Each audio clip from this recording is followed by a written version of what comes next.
All right, welcome to Double Down Trent, the podcast where two elementary school buddies are talking sports, gambling, and pop culture.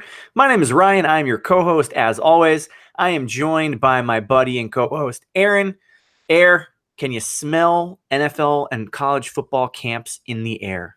Things are just getting going. I am more than excited. I cannot wait for football to actually get going. We are 24 days away from college football and about 36 days away from NFL. Ooh, ooh. And every time I see a little ditty on Sports Center or coming across on my ESPN feed, it just gets the juices flowing, man. I'm just itching for football season. Are you already on like the Eli Manning watch? You're just wanting to know where he is every day, all day, just to make sure that your New York Football Giants are doing okay? Are we not even a minute into this podcast and you're already doing this? Okay, we're gonna save it for a little bit. We got a segment, but things are not looking good in Giants camp. And I gotta say, I wasn't expecting much. I'm going in with low expectations, but man, you can't have much of a worse camp than the Giants are having. Dumpster fire does not even begin to describe it. No, not at all. But we've got some announcements. Let's cover that, and then we'll jump into some topics. Yep. So just to plug the podcast, you can find our podcast on Apple Podcasts, Anchor, Spotify, Overcast, or wherever the heck you get your podcasts. We're also on Twitter at Double Down Corp and on Instagram at Double Down Trent. Or we love website traffic. You can check out our website at doubledowntrent.com. And that's going to be a great way to stay connected with us. Leave us voicemails, join the competitions that we're doing, especially for college football when that actually comes in 24 sweet days. Baby, yeah. Once football starts, you guys are going to want to be on the website. You're going to want to play against us and compete. So check it out. Listen to us. Text us if you're friends with us. Email us. We want to get some feedback. Whatever we can do that you guys want to hear, let us know. So before we get to college football later in the pod, can we talk NFL first? Let's do it, man, because there's a lot happening. And we touched on the Giants, so let's just fucking go there. Okay. It pains me before the football season to have such a negative outlook on the season, but I just can't find a way to have a positive outlook. Is this already turning into a pseudo Dr. Melfi session where we're doing close. I'm getting the couch ready, okay? I'm like putting the pillow down. I'm just bracing. It's getting close. And to make it even worse, you've got Odell Beckham out here, and he did a big article on GQ. He said some things and stirred up the news again. And this is what all the New York Giant fans that I know, I follow, they're all saying, like, God, I'm glad we don't have to deal with this stuff anymore. Well, guess what? What we're dealing with is shit. A big steaming pile of shit, especially at the wide receiver position. Okay. I'm going to run you through what's going on right now. Sterling Shepard, who is a very good player, is now our number one wide receiver. He fractured his thumb, and that is never good. Because as a receiver, you get one jam, you get one ball that you weren't expecting, whatever it is. Maybe Eli throws a little zip on that one, and that's your whole season is gone. Our flashy, splashy free agent signing this offseason, Golden Tate, which I don't know why we even signed him, is suspended the first 4 games. So now we're down to our third string guy, Corey Coleman, a former first-round draft pick. Guess what? He tore his ACL. He's out for the whole fucking year. So everyone is like, oh, I'm so glad we don't have to put up with Odell shit anymore. Guess what? We have nothing at wide receiver. Nothing. Can I just read you some of the names of who you currently have on your roster who, to my knowledge, are not injured? Are you ready for this? Please. I guess so. I'm a sadist. Let's go. Benny Fowler. I've actually heard of him. Yeah. Britton Golden. Got nothing. Never heard of him. TJ Jones. Got heard of him. But never, yeah. Cody Latimer. I've heard of him. Yep. Alonzo Russell. Sounds like a guy from Training Day. Damari Scott. Never heard of him. We've touched on Russell Shepard and Sterling Shepard. Darius Slayton. So I'm actually hopeful that he can perform. So he was a 5th-round pick this year out of Auburn. He's a pretty good player. But as I was saying to you off air, it's really hard for a rookie wide receiver to step into the NFL and contribute unless you are a stud. Okay. You got to learn the playbook and you got to familiarize yourself with the checks, the timing of the quarterbacks. And when you picked in the later rounds, chances are maybe you're not a great route runner. Maybe you're not the quickest learner. Maybe your hands aren't as great. So he's probably got some slight flaws, but he's going to be thrown into action. But he's the only guy right now that I'm like, have at least a little bit of hope that he can perform. Yep. And you got 2 other rookies in Alex Wesley and Reggie White Jr. Also on the roster at receiver. So Reggie White Jr.? Reggie White Jr., my man, out of Monmouth, New Jersey. Oh, all right. I like that. But is he related to Reggie White, the defensive end? No idea. Ah, man, that would be something. If that's it, hey, maybe. I'm going to hold hope on that one. Why not? This is what we're doing at Giants camp now. And all the reports are coming out that Daniel Jones is looking terrible, which obviously you got to expect some learning curves here, but it's been like bad. Like people on Twitter have been like, yeah, I can't even sugarcoat this. He did not look good today. So let's have a season, guys. We'll see. Do you think that it accelerates his development if you have him play sometime later in the season after it's probably not going very well? Yeah, 100%. It's a mistake to put him in right away. It's a mistake for a lot of quarterbacks, but it's the right fit. Some guys come right out and start, and they should be starting. But Daniel Jones was a project to begin with. But I think based on how the injuries are going, how the season is shaping up for the Giants, by week 8, we're going to be in a really bad spot. And you know what? You might as well put the kid in. Maybe not week 8, but maybe week 12. See what he's got. I mean, this is clearly Eli's last year, so let's send him off. Let's do all the right stuff and maybe see what you can get. But if the season is over by week 12, why not put him in there? Let him learn a little bit. Get indoctrinated to the speed of the game and see what he can do. And the comment I've heard over and over again over the last week or so is that it usually takes about 1 or 2 years for the game to really start slowing down for these guys, whether it's a QB or running back or whoever, just getting them reps and allowing them to kind of really understand the speed of the game, what they should expect before they can start accelerating and actually making plays. So we'll see if that happens. I'm hopeful for you just out of your mental health. Look, I love the NFL. It's my favorite thing on Sundays. I do nothing but watch football and gamble and fantasy football. I'm still going to watch the Giants. I still love the Giants. It's my passion. When the Giants are on, I will be watching. It's just I cannot go into the season with any more expectations than maybe a best of 6 win season. We shall see if that happens. So speaking of QB projects, how do you like Nathan Peterman landing with the Raiders? This is one of my favorite storylines of the year. Okay. I'm just trying to see what's going on, get some scoops at camp, and out comes John Gruden. And let's not forget that John Gruden for years was on ESPN as the coach guru, the QB coach guru, and had QB camp, Gruden's camp.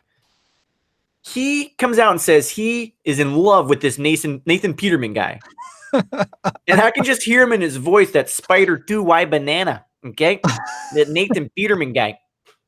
That was a bad accent, but I'm trying. Anyway, yeah, this is a gift from the gods. I thought Nathan Peterman was done. I thought there's no way any team can possibly pick him up again. But Gruden says something like, yeah, I know his film doesn't look good, but when you really watch it, it's not all his fault. It's like, are you kidding me? Let's just hope that he's on there because I want to paint a picture for you, okay? They signed Antonio Brown, one of the best wide receivers in the game, he's still got it. Let's be honest. He's electric. He arrived at camp on a hot air balloon, by the way.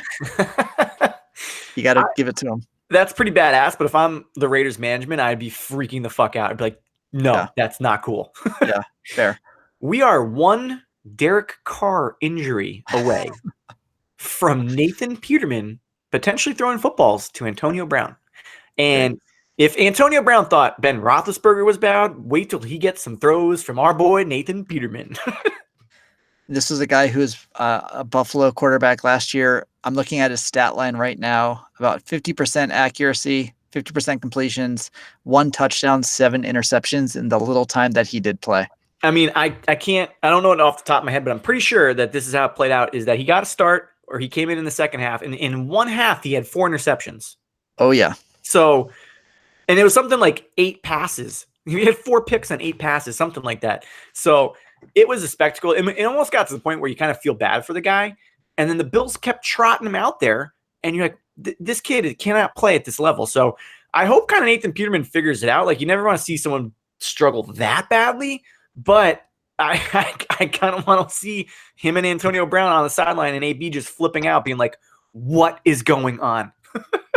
Yep, I totally agree. Do you want to switch gears and go to possible quarterbacks that have a little upside? Yes, and it's a fantastic segue by you, my friend. Hey. News came out that Larry Fitzgerald, the wide receiver of the Arizona Cardinals, said that Kyler Murray, that he's never seen a rookie QB come in like him, that he commands the huddle, he knows the plays, he can put the ball anywhere, and he is just oozing out just superlatives towards Kyler Murray. And if we recall, I was very high on Kyler Murray. I claimed this going back before he even declared to be in the eligible draft candidate, that I thought he would be the number one pick if he went into the draft. People call me crazy, and lo and behold, he was. So I am very, very excited to see what Kyler can do. But I also want to put a little caveat on this one, because Larry Fitzgerald has played 15 years. And in those 15 years, he has had 19 quarterbacks. Wow, that's which huge. is unbelievable for a couple of reasons. Obviously, Larry Fitzgerald is one of the best that's ever played. He's going to be a Hall of Famer. He's continued to produce despite having shit quarterbacks. So I want to play a little game for you, Aaron. I know you are doing Crossfire to me later in the episode, but I want to see how many of these quarterbacks you can name. There's 19 of them. All right, so 15 years. So this is coming back. So he started around 2003. 2003 or 4 was his first season. Okay. All right, I'm going to jump around on you a little bit. So last year, I know the current Miami quarterback, Josh Rosen. Yep. Had to have thrown him a ball. Yes. And I would bet that Josh, I actually can't remember if he started all the year. So it wasn't Sammy Bradford there as well? Yep. You got the two most recent.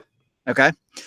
Now I'm going to jump because I remember Kurt Warner was around the Arizona. So I'll call him. There you go. The other one I know, my boy, who I also think on the Cincinnati Bengals, Carson Palmer, had to be in Arizona for a while, USC. Yep. I'd be surprised if you get maybe one or two more. And the only other garbage one that I know, this will probably be my last, isn't John Shelton or John Skelton? Yep. John Skelton. I just remember he was like a third stringer that they had so many injuries that he had to come in. And I think I'm tapped out at that point. Hey man, that is way better than I think most people would have done. So you got 5. I'm going to read them to you in order here because it is fascinating. So he starts with Josh McCown. Ooh. He then goes to Sean King, who I've heard of. Then is John Navarre. Don't know who that is. Don't know who that is at all. You got Kurt Warner, who he played, I think, 3 seasons with Kurt Warner. So he put up some Hall of Fame numbers in those 3 years. Then you got Matt Leinart, who I think we all thought was going to be good, just didn't pan out. Tim Rattay, never heard of him. Don't know. Brian St. Pierre. What? Is that a BC guy, I think? It might be. Hey, man, that's impressive if it is. Derek Anderson, who I remember, not terrible. Max Hall, never heard of him. Got nothing. You mentioned John Skelton. But then we got a guy named Rich Bartell, never heard of him. Kevin Kolb, I do remember, but he sucked. He was a Eagles guy, wasn't he? Yep. Yes, he was. Ryan Lindley, he kind of sucked as well. Then you got Brian Hoyer, who people thought would have been better than he actually was. You mentioned Carson Palmer. Then we got Drew Stanton. Michigan State guy. Yeah. Remember him? Or was he Michigan? No, Michigan State. Wow. Okay. And then Blaine Gabbert. So our boy Blaine, and then followed out by Sam Bradford and Josh Rosen last year. So he's had a lot of really shitty quarterbacks, and it's kind of amazing he's elected to just play his entire career in Arizona. Well, I'd really like to think that Kyler is going to be his best one. So I'm sure the Arizona Cardinals will not be great this year, but would love, and I think it's going to be a super exciting team to watch, and we'll be rooting for him and Larry Fitzgerald to stay healthy. Do you think he can produce? I mean, obviously he can't produce the way he did in college, but do you think Kyler is going to come out and just be a superstar? No. No? No. Sure don't. Okay. All right. Sure don't.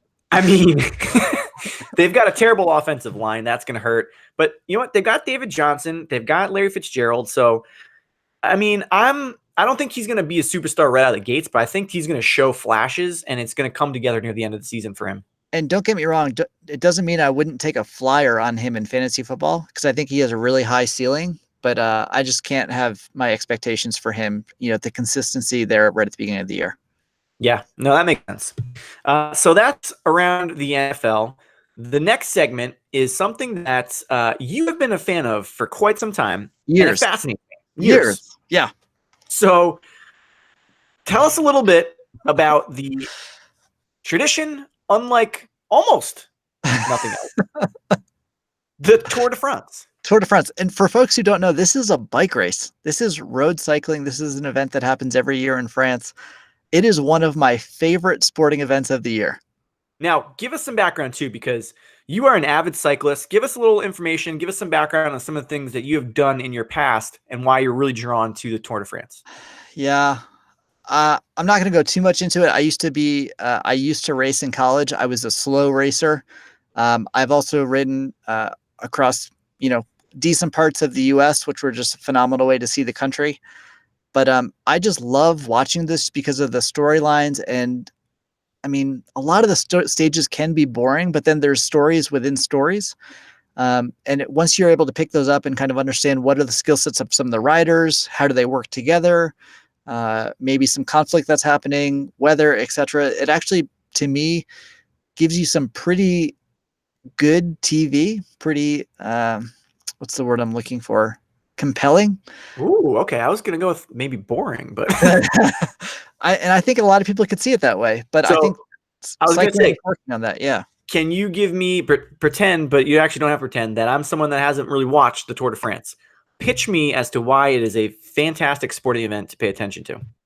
I think one of the best things I could say is that I love the teamwork and camaraderie that are required in this sport. So there's typically there's a team of 9 who start together on the tour. And, obviously they're mixed in with anywhere from, I'm guessing, 8 to 12 or 15 other teams. So you have a bunch of people in there, up to 150 riders. And what's required is that because you gain such an efficiency by drafting behind your team, that you can save up to 25, 30% of your watts by riding behind your team or behind others. It just creates a huge incentive for you to work together and, make it an easier way to ride, save energy, and use that energy at the most opportune times. So I just love that. I love that requirement. And it really causes some storylines because some teams are going for certain jerseys. There's a King of the Mountains jersey. There's a sprinting jersey. There's an overall jersey, etc. So it just makes it pretty fun. Now, cycling definitely does need to do something different in terms of keeping viewers tied to their TVs, which it currently doesn't do. But if you can get past that a little bit and just see the beauty of the sport, I think it's pretty fun. Okay, that's a pretty good pitch because I'll be a guy who watches a lot of golf and baseball. I recognize a boring sport or boring television sport. So, I think it's something that people can get into. And I got a question for you, though. Again, another one.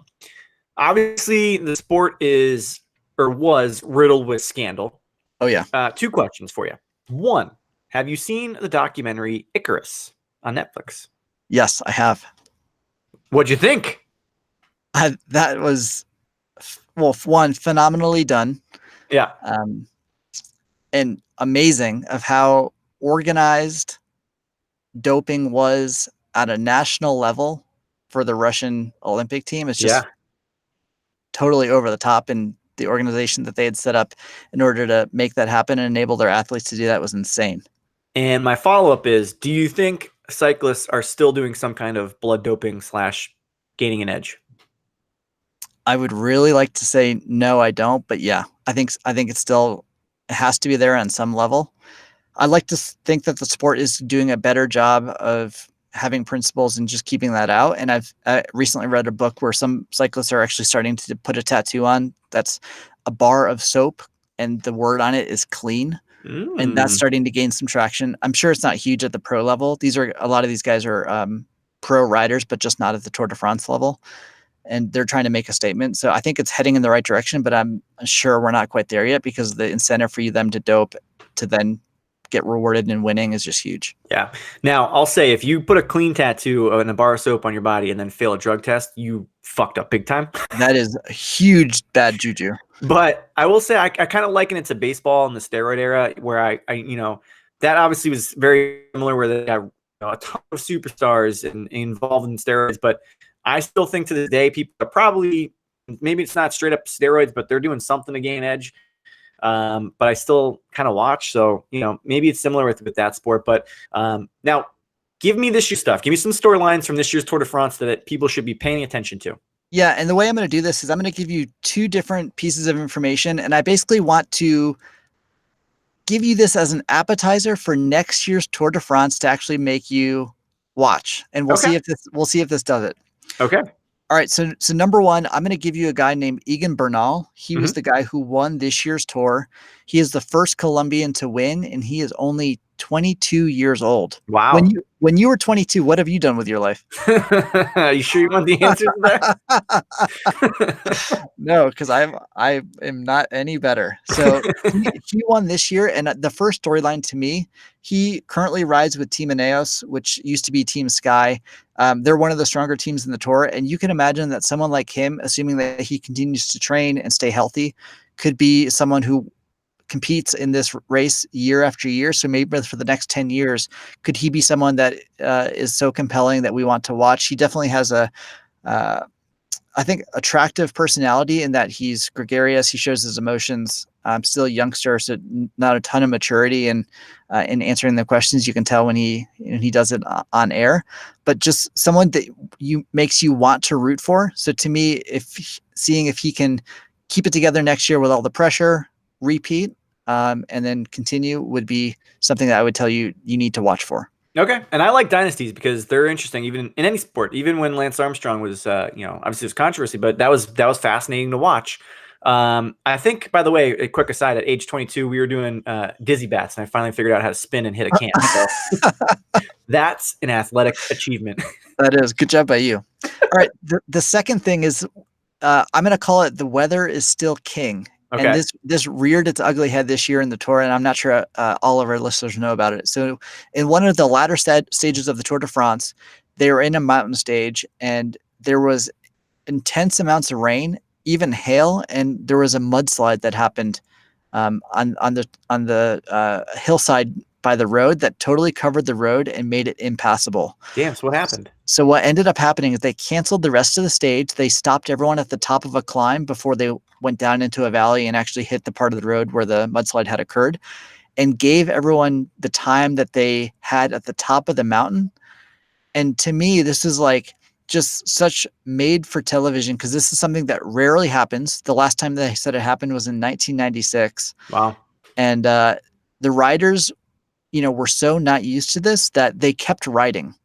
So They actually had to pull, because they're so used to just continuing, and they never want to stop. This actually also happened in a race in Italy.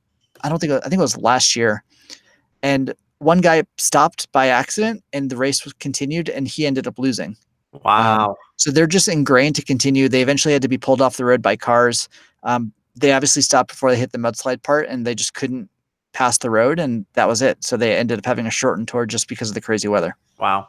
I mean, I can't even imagine walking in the rain, let alone doing a stage of the Tour de France when it's pouring rain and mudslides happen at your feet. Inhale at altitude. Just brutal. Yeah. I gotta say, man, it's compelling. You've piqued my interest. Okay. Now I'll drop a Tarantino line. It's like, you had my interest. Now you have my attention. The one negative, though, these stages start really early in the morning, and if you're going to watch the whole stage, you have to be in for 3 or 4 hours. That's just really tough to get on board with. So what I typically tend to do is try to catch the elongated summaries of the tours and just watch those. Those are anywhere from 4 to 20 minutes at the end of the day after they're all kind of cleaned up, and I get my action that way. Okay. So are those available on TV, or do you got to watch them on some site? Yep. So I typically hit up YouTube, and I can find a bunch of good content that's coming out. Okay, cool. I'll give a quick shout out to my nephew too, because he showed me a thing, and he calls YouTube YouTube. Ooh. And he's searched it so many times that he thinks all you have to do is hit Y, and literally, it autofills the things. He goes, yeah, you just push Y and there's YouTube. I was like, damn, that's impressive. He knows what's up. Yeah, man. Okay. We talked a little NFL. We did a little Tour de France. Let's get into college football, my friend. And the one thing that we wanted to talk about today was the Heisman race. We didn't want to go any deeper. We're still 24 days away from the season, but we actually wanted to put both of us on the spot to say, who was our Heisman candidate? What does that look like? Why are we thinking it that way? Now, we're going to do a huge caveat at the beginning here. So we know there are two huge favorites, two huge front runners based on their performances last year and how their teams are stacking up this year. And we wanted to make this a little more difficult by saying we couldn't pick either one of them. And the two that we're alluding to is Tua, the quarterback for Alabama, and Lawrence, the quarterback for Clemson. Those guys are both still around. They're both young, both have phenomenal weapons at their disposal. So then we wanted to say, given the current odds, which we're seeing both of the two favorites odds at. So for Tua, he's right around plus 215, 250, 225, anywhere in there. And for Trevor Lawrence, the quarterback of Clemson, we're seeing him right around plus 235, plus 300, plus 275. So just in that area. Given them, let's put them to the side. Who else do we think might have a chance? Who else are we interested in? And why? And I'm going to give you a huge caveat of kind of a process thing at the beginning. I just finished a book by Lockie Lockerson. Is this Twitter handle? It was really well done. If anyone has $9.99, I would recommend they could Google it on and find it on Amazon. It's easily sold. And his talked a lot about the process for how he identifies possible Heisman candidates. Okay. We know a couple things. So one, we know that quarterbacks are most likely to win just based on their position and their criticalness for the team, right? Obviously I'd say they're number one, probably running back number two, receiver number three. And then he also made the comment around, okay, the person who wins the Heisman is typically on a team that has at least 9 wins, if not 10 or more. And that should really kind of, distill your list of Heisman candidates, and you shouldn't be betting on someone who's not likely to make that criteria. So for me, just before I even get to the list, I'm likely to pick a quarterback who I think is on a quote unquote good team, who can put up just some monster stat lines in the games. Whoa. Whoops. I was doing some research and apparently just shot out some noise. So that's kind of where I'm coming from before I even get to a name. Okay. I'm with you there. I mean, obviously Tua and Trevor Lawrence are the huge favorites here. So, I mean, looking at the list here, let's go through some of them and then we'll make our picks here. So, in order, after Tua and Trevor, the highest odds here, we've got Justin Fields, the quarterback from Ohio State, who is a transfer from Georgia. I don't think he's even taken a snap, maybe a few with Georgia. You got Jalen Hurts from Oklahoma, who is obviously the Alabama transfer. You got Adrian Martinez on Nebraska, Jake Fromm from Georgia, Sam Ehlinger from Texas, Justin Herbert from Oregon, and then Jonathan Taylor, who's a running back from Wisconsin, rounded out by Shea Patterson, quarterback for Michigan. Those are the top 10. Obviously, as you said, dominated by quarterbacks. I think if you rule out Trevor Lawrence and Tua, it makes it way more difficult. So who do you got, Air? What would your dark horse be from this group? I'm going to take Jalen Hurts. Okay. And this is biased. Yeah. I already hold a future on Oklahoma, but I actually think that he has a pretty good chance. So right now, his odds that we're seeing are anywhere from plus 1,000 to plus 800, which is, right around 9% chance that he's going to win. I would like to think in my head that it's better than that, but I have done zero analysis, but this is just kind of where I'm coming from. So the reason I like him, one, he's on a good team. 2, he's the quarterback. 3, he's already proven to me that he's a good player by his past performances at Alabama. We know Riley is going to be setting up the offense to do really well at Oklahoma. And to me, some of the defenses he faces in the Big 12 are just utter garbage that I could see his stat line going crazy on some of these games. So he would be the one guy that I would take, noting that I'm a little biased, but I feel like to me that he has a pretty high ceiling, and I might be able to hit gold there. Yeah, I like that pick. I'm not going to pick it just so we can make this interesting conversation here, but he is very interesting for a lot of reasons. Obviously, going into that offensive system that Lincoln Riley's got is a huge advantage for him. He's not quite as athletic as Kyler, but he can run. He can move in the pocket. And he's got a really good arm. He's got experience. I really like that pick. It would be fascinating because that would mean there's 3 different quarterbacks in a row for Oklahoma would go on to win the Heisman in consecutive years. Unheard of. Yeah. which would be insane. Like Lincoln Riley will have a blank checkbook sent to him by about 100 different teams and programs in NFL and college. That would be fascinating. I'm actually going to Who do go. you got? Who do you Yeah. have? Yeah. I'm going with a major wild card, and I'm bucking everything we just said about quarterbacks. I am taking Travis Etienne from Clemson, the running back. Okay. He looks like on Bovada about the 12th best odds. He's at around plus 3,000 to win this thing. Now, obviously, Clemson's going to put up numbers. They always do, especially with Trevor Lawrence. And if Trevor Lawrence is there, he's probably going to win it. But this is a deep dive. We're looking for deep cuts. Let me just give you the stats last year. 204 attempts, 1,658 yards, and 24 touchdowns with an average of 8.1 yards per carry. That is freaking insane. Insane. And by the way, the noise that we heard there, that was me researching his stats from last year. Well, I have to ask you. So, you just told me what his stats were for last year. Mm-hmm. Do we think he's going to do better? Because based on that stat line you just gave me, he finished in 7th place out of the Heisman candidates. Yep. So do we think he's going to have a significant uptick to beat everyone else? Great question. I don't know. I think he has a chance to. I mean, he's got now experience. Last year was his real first season, carrying the majority of the carries. That's a bad job by me. But another year in that system, he feels comfortable. And I think obviously with the emergence of Trevor Lawrence, it's going to be hard to try and stuff the box and really, stop them from rushing the ball a lot.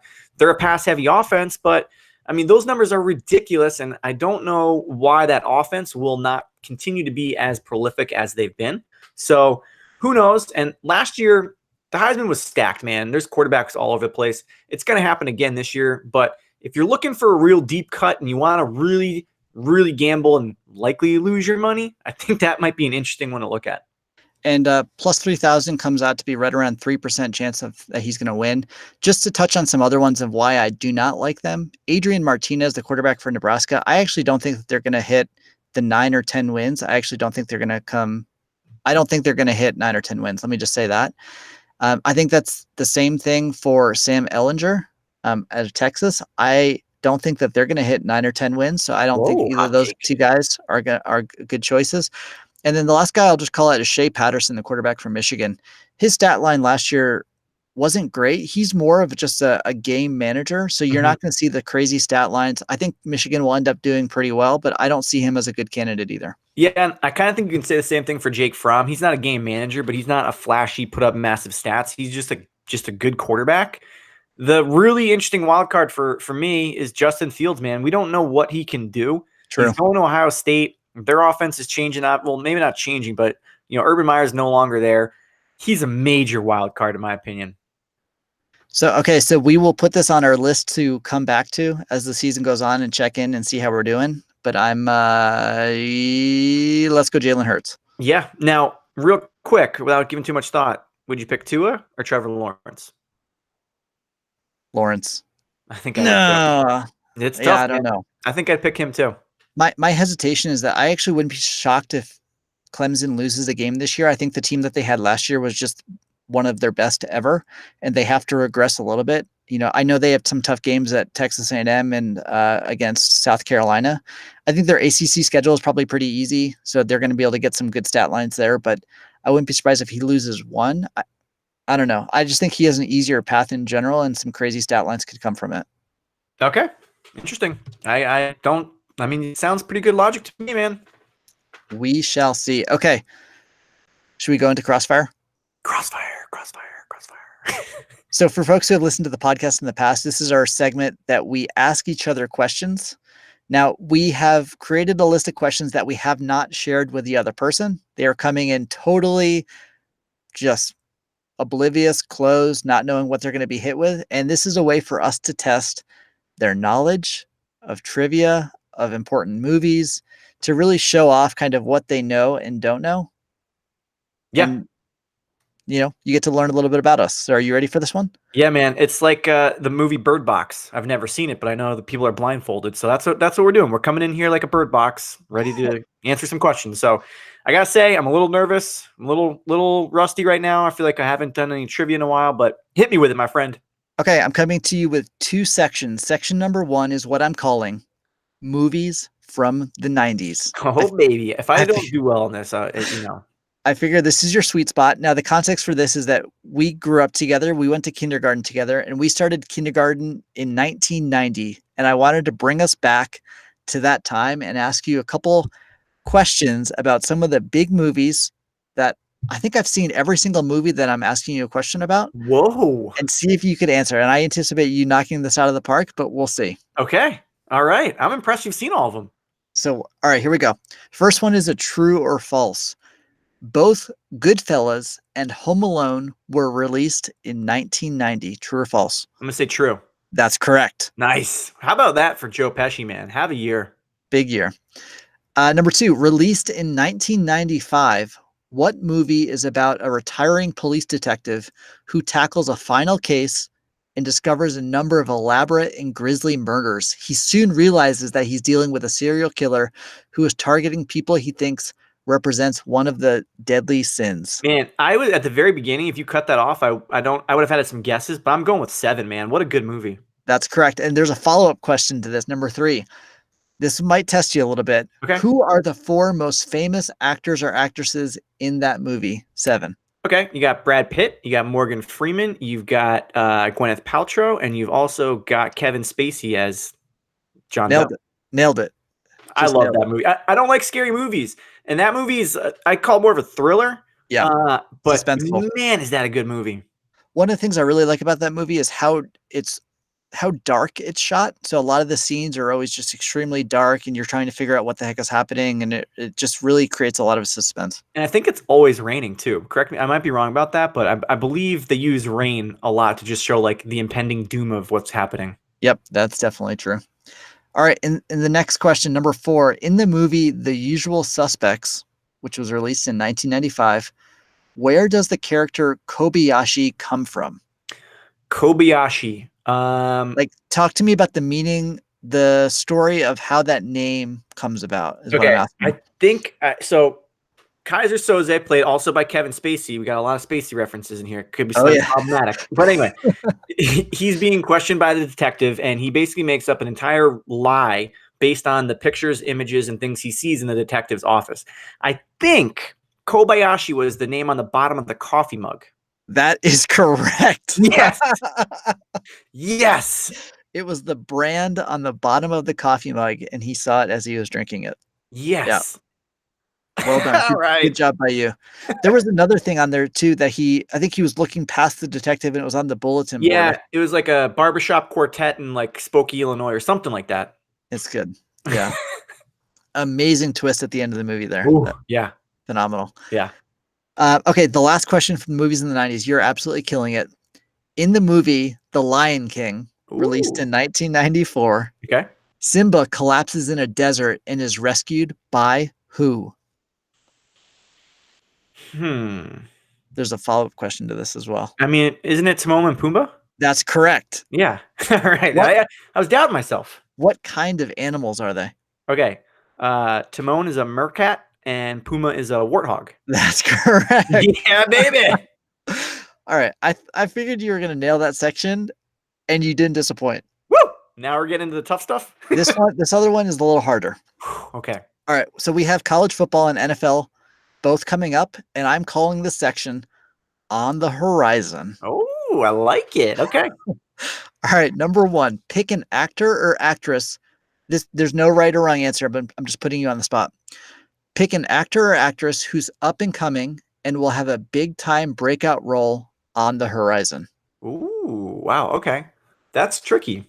I'm trying to think who's coming up here. Okay. This is maybe he's not an up and coming actor per se. Miles Teller is playing in the new sequel of Top Gun. He is playing Goose's son. I'm very interested to see what he does with that. I'm trying to Who the hell is Miles Teller? See, he's kind of famous, man. So I know you wouldn't have got that one, but he's like, people know who Miles Teller is. He's been in Whiplash, the movie with he's playing the drums. He's been in a few other things too. He's pretty good. So I might throw him out there as a potential to watch. The The other movies I've got on my horizon right now are like massive movies, like The Irishman with Martin Scorsese and De Niro and all those guys. So, excellent question, but I'm going to go with Miles Teller. Okay. All right. That's totally acceptable. Number 2, in the movie From Dusk Until Dawn. Do you like the reference to Horizon? There we go. Yep. Fugitive bank robbers Seth and Richie Gecko hold up a liquor store, killing a clerk and Texas Ranger. And then in the process, they inadvertently destroyed the building. Who plays Seth and Richie? That would be George Clooney and Quentin Tarantino. That's correct. Yeah, baby. I figured that went nicely with the Tarantino podcast we just did. Or Good you all job just by did you, recently. sir. Good job by you. Thank you.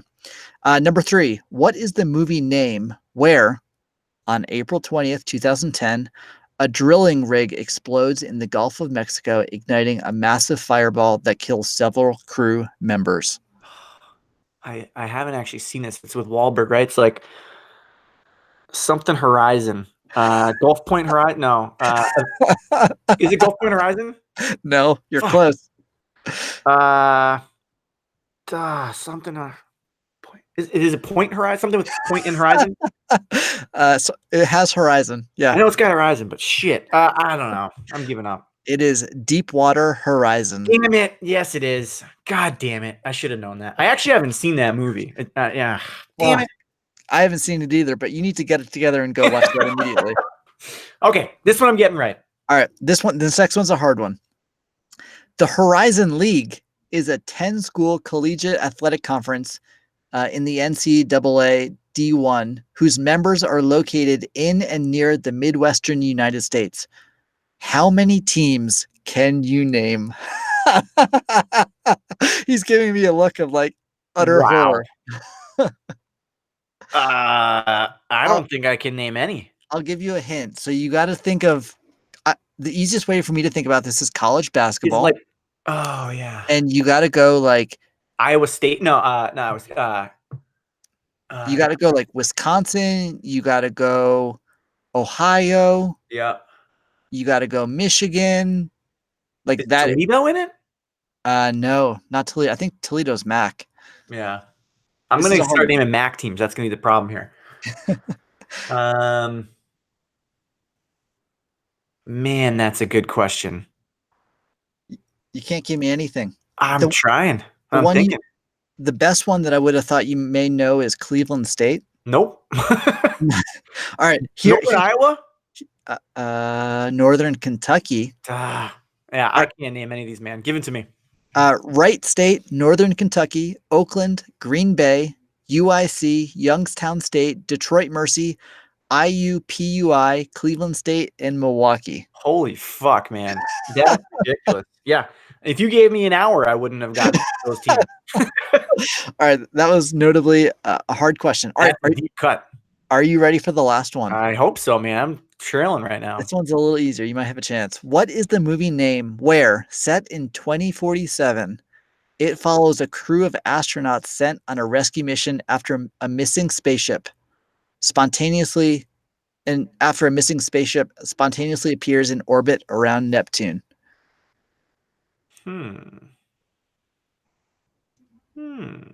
Is it a Tom Cruise movie? No. This was released in 1997. Think sci-fi. Oh, Contact? Close. Sphere? No, it has Horizon in the title. Oh, Event Horizon. Yes. God damn it. Yep, I knew that one. I should have listened to the clues. Yeah. You got it. That's with Sam Neill, I believe, right? Oh, I just closed it. And not Morgan Freeman. Lawrence Fishburne, I believe. Ooh, that I don't know. Let me check here. Hold on, real quick. Sorry, folks. This is bad podcast. I'm gonna say Sam Neill, Lawrence Fishburne. Here we go. Lawrence Fishburne, Sam Neill, Kathleen Quinlan, Joey Richardson. Yep, you got Okay, it. fantastic. Well, I'm not gonna count that as a correct. That's like a half. That's a partial credit. That's half. You absolutely knocked out of the park the first section about movies in the 90s. Not shocking for anyone who knows the podcast. Just seems like you need to brush up on your basketball conferences. And Who are- Horizons. Yeah, no, you did an excellent job. I'll take that. That's a good. Anytime you can get more than like 6 or 7 right, I think you've got to consider that a win. I would agree with that. All right, my friend, that was an excellent episode. Episode 41 is in the books. Like we said, follow us, listen, subscribe, throw us a freaking bone once again. We'll see everybody next week on Double Down Trent.